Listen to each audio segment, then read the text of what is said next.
Hey guys, so today I thought I'd get my vlog channel video done first because I already tried recording 2 videos today and I completely ran out of time on my main channel's video, which kind of sucks. And then on my vlog channel's video, it went on for way too long, first of all. Secondly, it turned more into a main channel video than a vlog channel video. Thirdly, since I can't even edit my videos, that's never an option for me as of right now with the way my life is.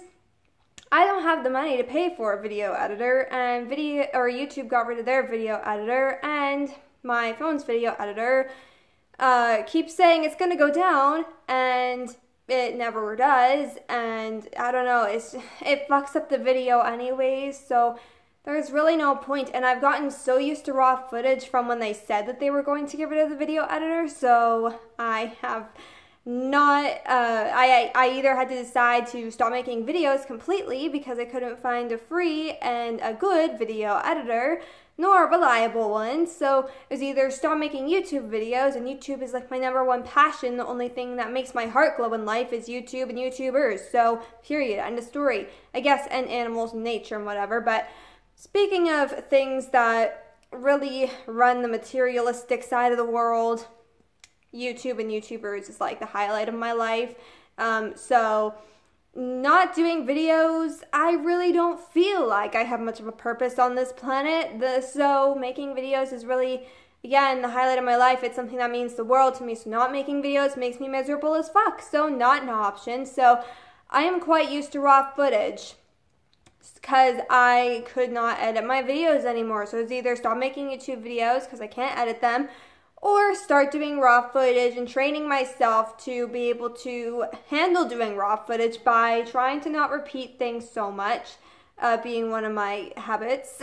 And also, certain words also stop repeating so much, also more habits. And also not hesitating so much, because raw footage means no editing, and so no editing means you better not fucking hesitate, because hesitations can sometimes serve purpose in videos. Sometimes they don't ruin videos, and like sometimes they're actually even edited into videos to, you know, dramatic pause or something. But you know, for the most part, you don't want to do that. You also don't want to ramble on for too long like I've been doing, because that's not going to help you too much either. But you know, it's part of who I am, and part of being a YouTuber and a vlogger, for instance, is to be talkative, is to be open and honest and be yourself. And that's one of the things that I've always loved about YouTubers, is how much they are themselves.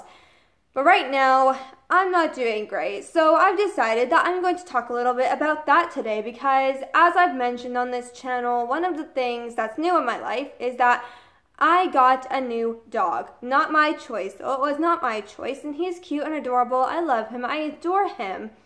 However, it does fucking irritate the motherfucking hell out of me, because as I knew already, that I would be the one taking the responsibility for this new dog. And so that kind of sucks on my part, because as I've also mentioned in some of my videos, more so on this channel, because this is more so the channel where I share my personal information more than on my main channel, which I always link in the description below my videos, by the way, if you are interested in checking that out. Just thought I'd quickly mention that. And so, anyways, I am the #1 for the responsibility in this house of everyone in it, and that would be 3 animals and 2 people.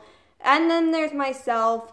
And if you guys don't know already from my previous videos, as I said before, I struggle a lot with depression and an eating disorder also, which does not help the situation. It doesn't help me gain energy. I also struggle with getting sleep at night. So again, there's like 50 things that I can mention in this video that work together and drain my energy all at once. They're always draining my energy. And so all of these things just really start to add up. And so having a responsibility for a 3-story house and 5 living things, if I counted correctly, other than myself, that's challenging. It's hard. And you know, especially when you're stuck in bed all day. Like, I never thought my depression would ever get that bad, but it actually has. And same with an eating disorder. I've been fighting it and fighting it, fighting it off for a year and a half, and then it finally started to get to the point that I was getting scared that I was going to end up in the hospital if my mom didn't get rid of my dad and kick him out. And again, I open up more about that on my tattoo video that I uploaded not too long ago on this channel, by the way. It's on this channel, and I talked about the meaning behind my tattoo, and like one of the meanings behind it, the biggest meaning behind it, was my ability to face my fears. And so I do get more into that on my main channel. And if you guys don't know, my dad was very physically abusive. I don't like talking about this stuff in my videos yet. I'm not that open about it, but I'm feeling quite open right now for some reason, so I'm just kind of going with it. But yeah, he was quite physically abusive, and he also stole my food a lot of the time. That's how I got my eating disorder, because most of the time he would take my food out of my hands, so I would have to go out without eating until he would not be around. And he lost his job, and he couldn't be bothered to get a new one, and he actually did get an offering right away because he was like top shit at his old job. So he really had a big important job, and so he got a job offering quite quickly, and he's been in the industry for a very, very, very long time, so he really knows what he's doing, and he has a pretty good name in that industry. So it really worked out well, but he turned it down so he could sit at home and try and work online, which somewhat worked out for him, but he became quite broke. So he's a person that's very, very big on money. So he was sitting on the couch 24/7, which is right across from the kitchen. So if I went to make something, he'd either one, ask for it and I'd give in and give it to him, knowing that if I don't, he'll take it from me, or I stand up for myself and he would end up taking it from me. So, and my body got weaker and weaker and weaker, so it's not like I could just take it from him, right? I couldn't fight for myself worth a shit, because my arms were turning into bones, and they still kind of fucking are. It's kind of gross. I don't really like it, and I do really want to get my body back, but lately I've been crashing like fucking hell, and I have not been able to get much food into my system. Like, all I've had today is, it's like egg on an English muffin with some cheese, a layer of cheese on top of the egg, and that's all I've ate today, and they're quite small, but thankfully quite filling, and I hope I can get more food into my system tonight yet, but I don't know how that's going to work out or if that's going to happen, and that really scares me, and nobody in my life is really supportive of that, and they become quite in denial about that, about this eating disorder shit. They were in denial through the process, and they're in denial through the recovery stage as well. So I don't really have anyone but myself in this whole process, you know? So it is tricky, and it's never recommended to get better on your own from eating disorders either. Like, it's because it is an addiction. I starved myself for a year and a half. It's an addiction. And that's one of the things that many people probably don't know about eating disorders, is they become addictions, okay? It's not just a simple choice to make. I mean, like, yes, you have the choice, and I did choose to fight like hell to keep this all from happening to me. But he got lazier and lazier and lazier, and nobody else in this household or around me was on board with him getting kicked out and just go do his own shit, whatever, you know, and be his own person, whoever, whatever, do whatever the fuck he wants to do. Nobody else but me was on board with that. And you know, it's understandable, because I've dealt with more shit with him than they have, but honest to God, we were all just suffering for it, and especially me, because I was the one that was getting abused. I was the one that had the eating disorder. I was the one getting food taken from me. Nobody else had this fucking issue. So, you know, to be fair, I did face a lot more with him than they have.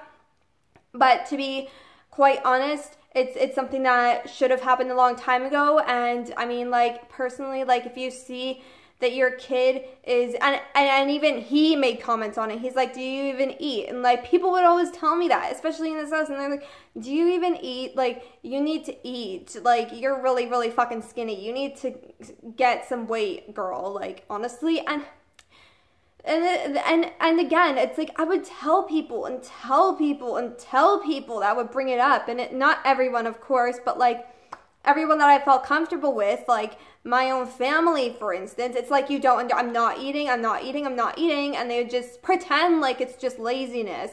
And again, be in denial about it. They just create all these fucking delusions in their head and start calling that the truth. And so, again, I couldn't really tell anybody, even at the grocery store. It's like I couldn't even hold a bag of cans or a watermelon hardly. I couldn't even lift 5 pounds at some point in my life. You know, like I obviously I could, but it was very, very hard for me. It was like someone who can lift 10 pounds trying to lift 20. I don't know if that's a good example, but it was hard for me. I couldn't really even hardly lift 5 pounds. And everyone just decided to call me lazy for that and say that because I stopped exercising, which was actually me trying to protect myself more. Because obviously I knew that if I got obsessed with exercising on top of having an eating disorder, that was a no. That was a no in my world, and I knew that that'd be a stupid idea, so I stopped exercising. And this was when I was just getting really, really fucking healthy too. So like I ate pretty fucking good, still had junk food here and there, but I ate really fucking well. My weight was getting really fucking good. And, you know, and that's another thing too, is that people thought it was natural for me to lose 8 pounds and actually it was 10 pounds less than I was originally before I gained the eating disorder. And that really fucking hurt me a lot, because it's like, okay, it's one thing to say that this is a healthy weight for my height and all of that personal information that goes along with the healthy weight. But it's a whole nother story if it's still a healthy weight 10 pounds ahead of that, and that's where I was originally at, and that I lost 10 pounds from starvation, you know? So that's quite a different story. And for people to think that that's all natural and fine, whatever, is completely hurtful to me. That I took that badly. I was hurt by people saying that. It's like, it's not fucking normal. It's not a fucking good thing. It maybe, you know, a lot of girls that are that weight and whatever, but honest to God, it's not healthy if you're capable of weighing 10 more pounds, which is still considered healthy in the healthy range. So, you know, it's nobody was really there for me. Wow, my camera just almost fell. Let's not do that, please. No. You can stay up. Thank you. So it's never really been a good thing. And I mean, it's never a good thing. And I've been like my only supporter through this. Sure, people have been there for me, like here and there, but most of the time not. And that's why I say that, because the majority of the time nobody's been there for me. And that's what I base all my information off of, is the majority of the time this is how it is. And so, and still now I'm still on this fucking journey alone, and it's hard as fuck to face it yourself. It's not impossible, and I guess I'm going to be able to help people with that in the future, but as of right now, it does get kind of scary. I didn't even have to pretend to not be fucking dizzy. And so that's also really hard and very, very stressful. I know just the other day I didn't eat anything, and I was just going downstairs to actually have nachos, because thankfully Instagram made me crave nachos. But then I ended up making a pizza, and as I was going to the freezer to get the cheese for the nachos, I actually ended up almost falling over because I was so fucking dizzy. And thankfully, my mom walked in after that, because again, everyone is fucking in denial about this, so it's like they always make up some other excuse for why this whatever is happening to me, and they just don't fucking get it. And that leads me to the main reason I wanted to make another video, if the other videos even got uploaded at all, which they're not because I decided to not upload them, was the topic of that last night. And just, this happens frequently, is that people decide a whole new idea of the truth. I tell them the truth over and over and over and over again. And that's why sometimes, like, I used to have the biggest issue with explaining things in my videos, and sometimes I still do, because it's like a huge argument in my head of how to explain things to people, because I've had to explain things in a million different ways just to try and get people to understand the truth. And they don't fucking take the truth. And I don't know why that is. They just choose to not fucking take the truth. They just choose to twist it up, and that's what they go and tell everyone and themselves for the rest of their goddamn lives. That's why I don't plan on being near these people in the future, because holy shit, I'm not playing this toxic cycle anymore. And it's just fucking disgusting, disturbing, and annoying. And like even yesterday, I've had someone, I hate saying who honestly in my videos, so I'm just not gonna say. But I had someone yesterday literally say that I'm pretty sure she's going to be living at home till she's 45, because nobody pays attention to all the hard work, 24 hours of work I put in towards a 24-hour job that I want in the future. In fact, jobs. So, you know, it's really fucking irritating. But anyways, I'm running out of time, so I'm going to go do a video on my main channel.